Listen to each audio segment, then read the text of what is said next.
Hey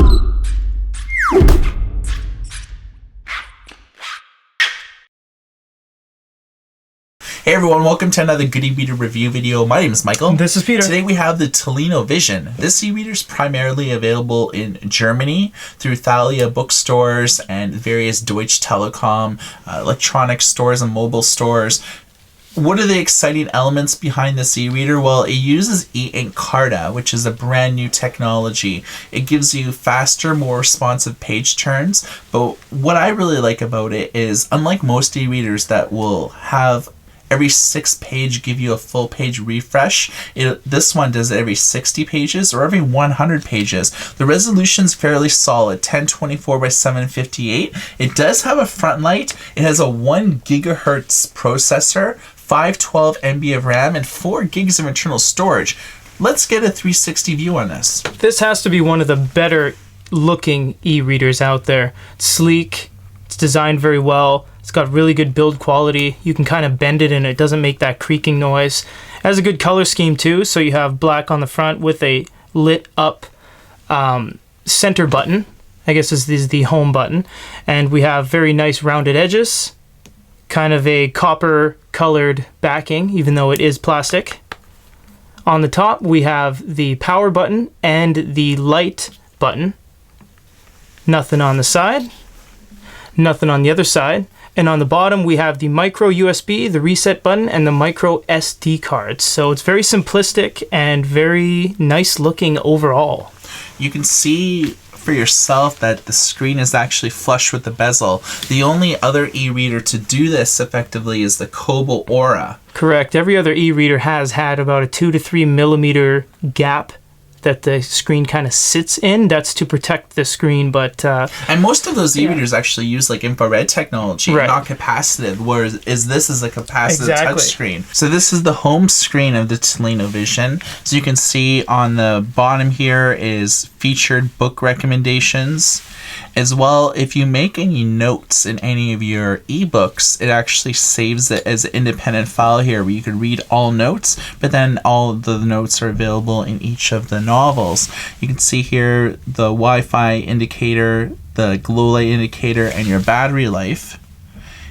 Basically, here are your settings. You could make a cloud account with Telecom Cloud, and you can store all of your ebooks in here. So if you find your e-reader getting a little bit maybe problematic with the storages, you can do it here. All this self-explanatory. You have a web browser, you have dictionaries, and by default the dictionaries aren't on here. You actually have to load them. So you can see the English one's 140 meg, and then you have like translation dictionaries as well. So all those have to be downloaded independently. When you power it on for the first time, it'll search for a new firmware version, but you can go to device information and search manually, and then hit the home key to go back. Let's look at the overall reading experience. We're going to click library. Incidentally, if you want to load your own books in here, it's relatively simple. You just plug it into your computer, you copy books to the books directory, and then they'll automatically be populated into the library. So we're just going to look at an open source book here. Charles Dickens book. So as you can see, it's fairly looks good. I mean, this is clear. It is clear, especially for a flush bezel. I noticed on the Kobo you can kind of pick out the kind of cover, the plastic that goes over the screen itself, but this one, it's almost like you see right through it. Yeah. So we can search, we can click on a center and bring up some, augmentation things. So we could adjust the size of the font. We can change the text alignment. So as you can see, all the text right now is, there's a heavy margin. We could actually make the text go end to end. And you see the e-ink Carta page refresh every time you do something. It kind of subtly grays out, but that's to kind of prevent it from completely wiping. You can click here to get a list of notes that you made in a book. I like this. This is cool. You don't really see too many e-readers that kind of give you a full comprehensive list of everything that you've highlighted or made notes from. If you want to adjust the glow light while you're reading a book, there's a little settings here and you can turn up and down. We'll do proper nighttime reading tests in a future video.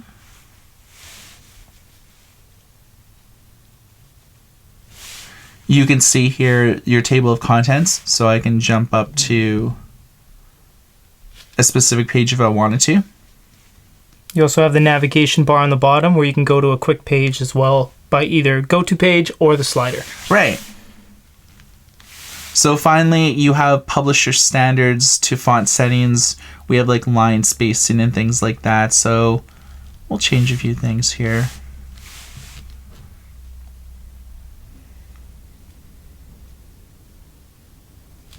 So let's look at the page turn rate.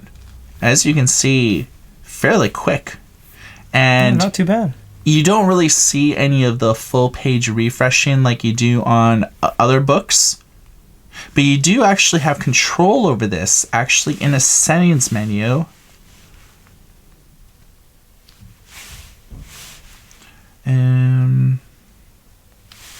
You can actually manually adjust the screen refresh. Look at those numbers. Yeah, I've never seen anything like this before. Maybe max 10, maybe 15, but 100, that's kind of crazy. Or never. Yeah. You know?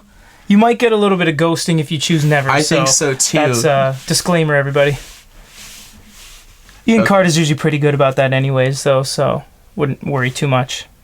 Okay, so let's go back to this book. The Vision allows a lot of flexibility in terms of being able to make highlights. You can translate a word. So we have English going to German, so on the left is what we have in English. And if we were reading a German book, we can go German to English. Yeah. I always like e-readers that have translation capabilities. Mm-hmm. You could also look up the word. Collect. Yeah, perfect word. As you can see, there's anchors here. Quite responsive. Not quite as fast as the Paperwhite, but not bad. You can write a note.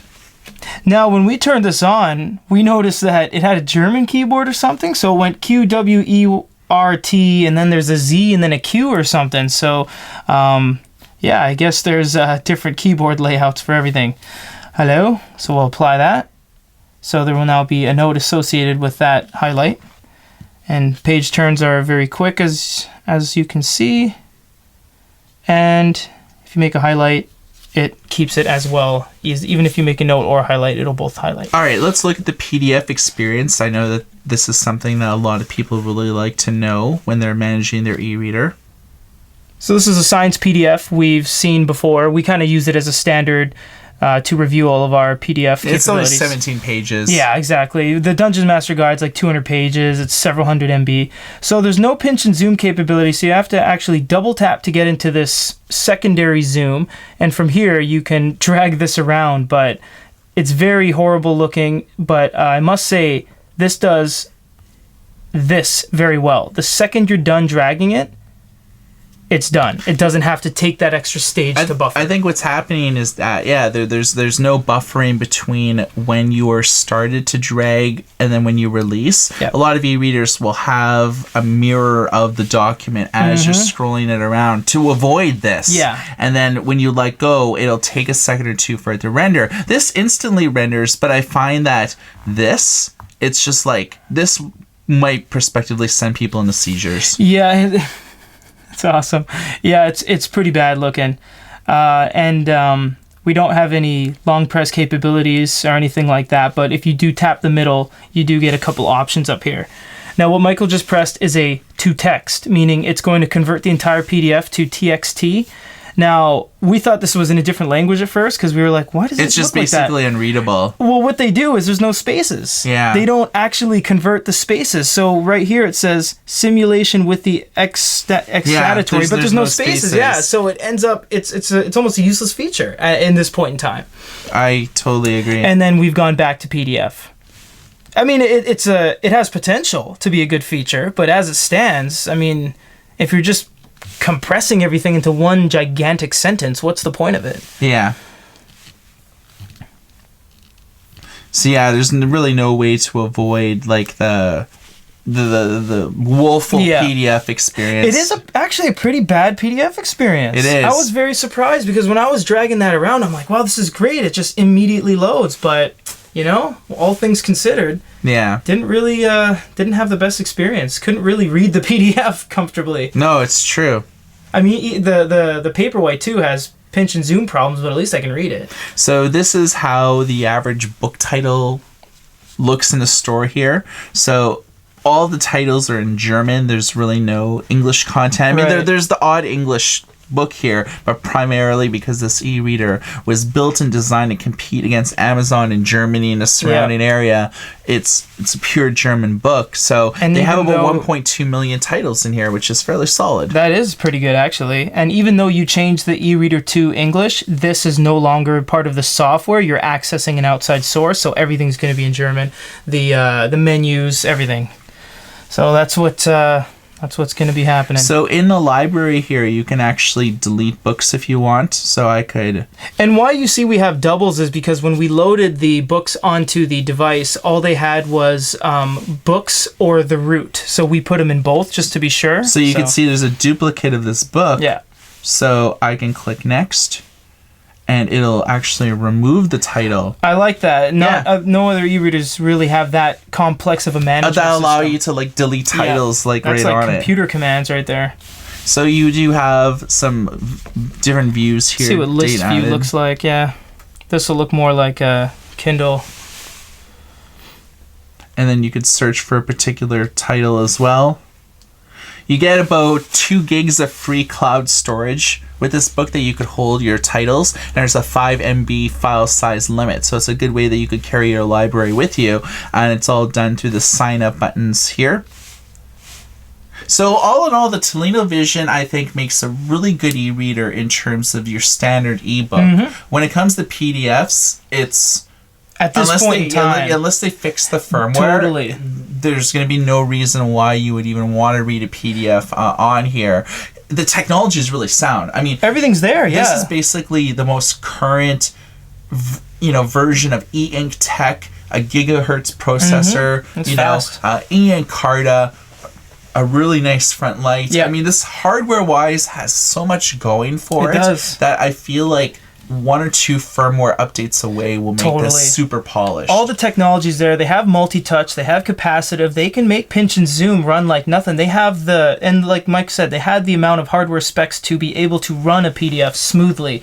Just as it stands right now, I would say e-reading experience, okay. PDF experience, steer clear. All right. The web browser, I saw you messing around with this earlier. This is really good. Yeah. So this is just a basic web browser, but we wanted to leave it off the review as letting you guys know that this is available. Hopefully you've liked this review. If you have any comments, questions, or concerns, drop a comment in the YouTube video. We're going to be doing reviews and comparisons against all the current generation e-readers on the market. So if you want to see how this functions side by side with the Paperwhite 2, the Kobo Aura, and a myriad of other devices, stay tuned to our YouTube channel, youtube.com/goodereader. And as more firmware updates get released, we will be releasing updated reviews as well. Okay, so this has been a review of the Tolino Vision. For goodereader.com, my name is Michael. This is Peter. Everybody take care. To your BlackBerry 10 device.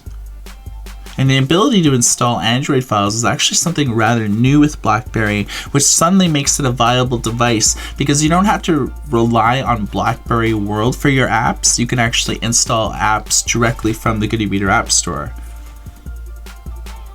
Now we have Snapchat on the BlackBerry phone, and in the link to this video we'll have a direct link to download Snapchat as well as a link to our App Store. Now we downloaded this from the web-based client, but you can actually